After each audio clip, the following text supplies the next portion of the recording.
Uh, Hello students, welcome to this new video on heat exchanger effectiveness and number of transfer units.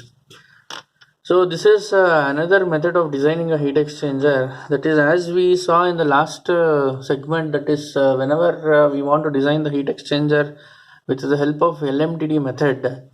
If we want to design using LMTD, that is logarithmic mean temperature difference, we need to know the inlet and outlet temperatures, correct? How inlet and outlet temperatures should be known.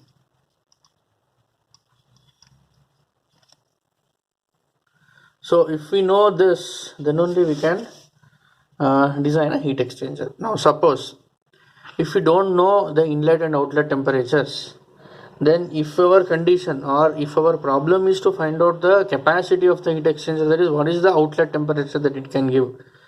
So that is one case. If we don't know the inlet and outlet temperatures, or our goal is to find out the inlet and outlet temperatures, then how do we do it?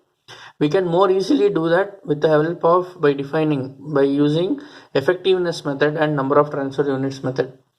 By defining the effectiveness of the heat exchanger and using NTU method, we can do that. And also this method is useful for comparing the different type of heat exchangers available for a given situation, which is the different type of heat exchangers available. So for that comparison perspective, this number of transfer units is the method, that is number of transfer unit method is more applicable, more apt. So now in this video, we'll try to understand what is the definition of effectiveness. So basically, the heat exchanger effectiveness goes like this. The heat exchanger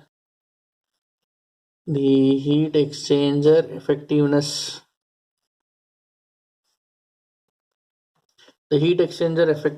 which is actually denoted by the letter epsilon, is defined as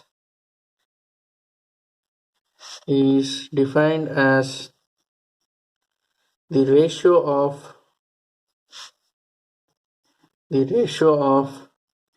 actual heat transfer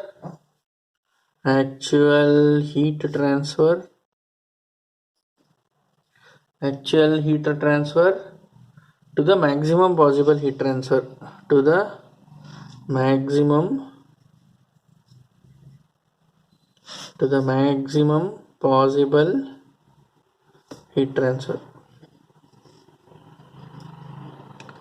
So repeat after me. The heat exchanger effectiveness epsilon is defined as the ratio of actual heat transfer to the maximum possible heat transfer. So thus your epsilon is equal to what?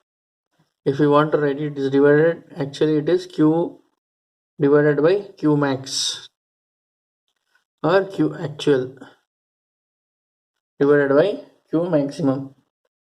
So what is this Q? So this Q can be like this, right? We already know that either it is m dot h Cph into what? Th1 minus Th2, which is nothing but also which is equal to what? Cpc into Tc2 minus Tc1. Yes or no? Correct? So now we shall now try to write it like this. We know already that m dot h into Cph is nothing but equal to capital Ch. Also m dot c Cpc, which is capital Cc. Now based on this value of heat capacity, we will now try to define the two terms, which is C minimum, which is either CH or CC. Yes or no? It can be of either of the fluids. Next, which is C max. Again, this can be either CH or either CC. Do you agree with me?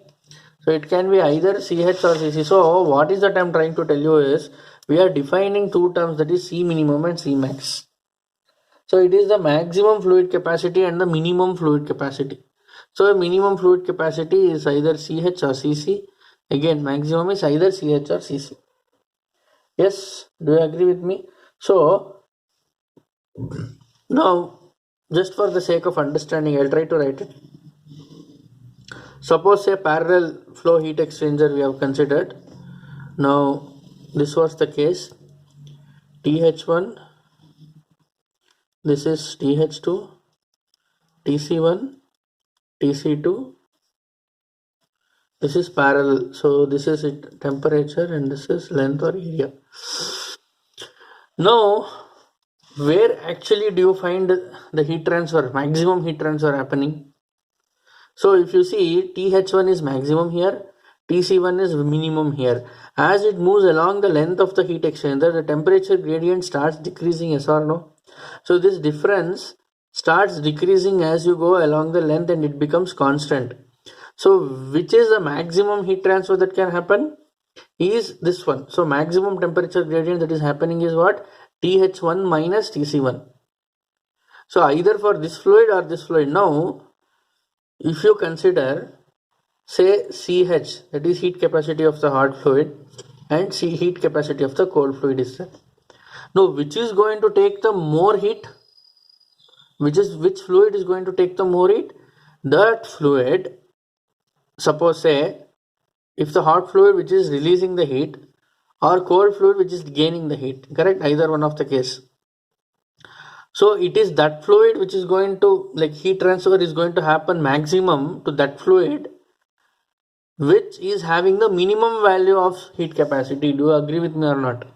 So the fluid which is having the less capacity of, that is less value of C, is going to take more heat. Yes or no? So maximum rate of heat transfer for parallel flow or counter flow heat exchanger would occur. Please concentrate on my words. The maximum rate of heat transfer for parallel flow or counter flow heat exchangers would occur if the outlet temperature of the fluid with smaller value of CH or CC, that is C minimum, were to be equal to the inlet temperature of the other fluid. Now if you agree here, the TC1 which is entering at some temperature which is going in this direction, it is going to land up at TC2.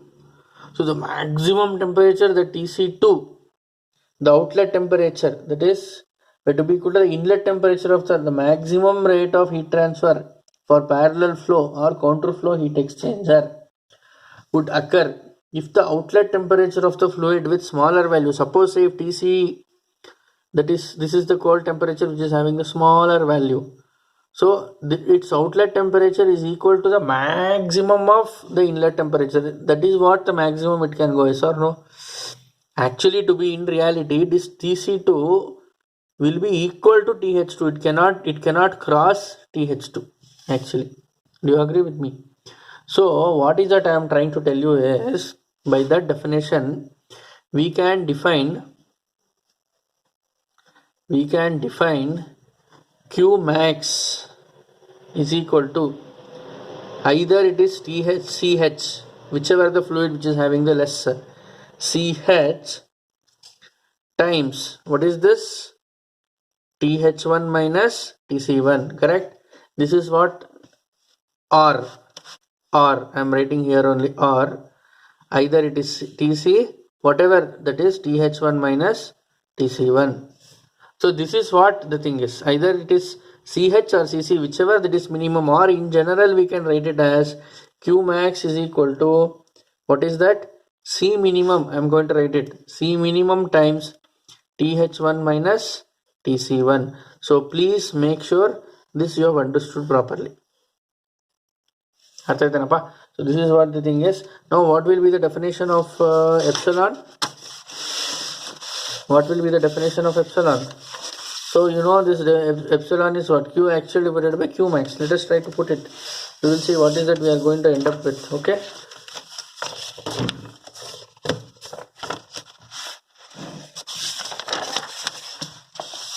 So if you see here, your epsilon will become now. So we have put Q actual. Q actual is what? So we can write it for two fluids here.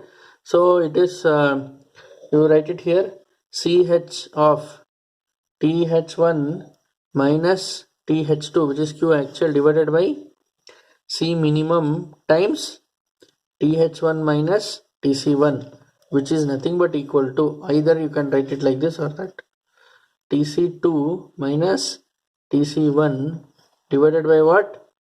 Your Q max is the same, whether it is either CH or CC, it depends. Okay, TH1 minus TC1. So I have written in general C minimum. So based on the value given in the problem, accordingly you need to calculate. So in general, how we can calculate the heat transfer rate? Therefore, you can write it as Q is equal to, in generally Q is equal to what? Epsilon times C minimum, epsilon times C minimum into TH1 minus TC1.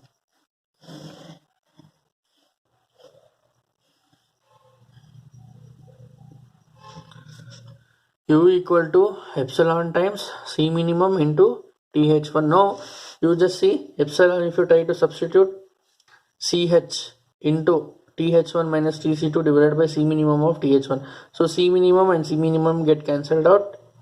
So you are going to end up with CH into TH1 minus TC2 or CEC into TC2 minus TC1. So either it is one and the same. So this is what the new form of heat transfer calculation using epsilon. So this is what epsilon is. Now what is our goal? It depends for the type of flow, whether it is parallel flow or counter flow heat exchanger, that I don't want to depend on the temperatures without actually using, see, epsilon we have defined with the help of what? We have defined the epsilon with the help of Q actual by Q max, but the temperature factors are coming. So as I told you in the starting of my video, that if you don't know the outlet temperature, so I should not be dependent on the temperatures of the hot fluid and cold fluid. So in some or the other way, I need to see that, I need to non-dimensionalize these terms and see that the effectiveness should be independent of temperatures. That means to say, I need to bring in some non-dimensionless numbers and see that epsilon is not dependent on the final temperatures, instead on the other geometrical parameters. Got it? So our goal now, you might ask what is this NTU? Just time being I will be telling you. NTU is basically defined as UA by C minimum. It's a very non-dimensionless parameter, which is you will be getting it. So NTU method, using NTU, when we try to find out the expression for epsilon for parallel flow and counter flow, you're going to end up with some sort of non-dimensionless parameter. So you can see U is what? U is watt per meter square Kelvin, area is meter square, C minimum is what? Joules per kgK. So if you try to cancel out all the units, it is going to you are going to end up with a non-dimensionless term. So what is our goal now? Our goal is to find out effectiveness expression for, so to find out or to obtain. So let us try to write it as to obtain an expression for the effectiveness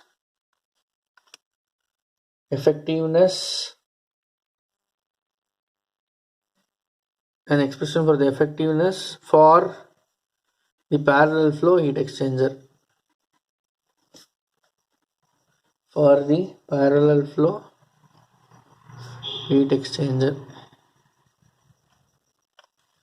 Okay, so let us try to do this in the next video. This is our we'll try to see how to derive the expression for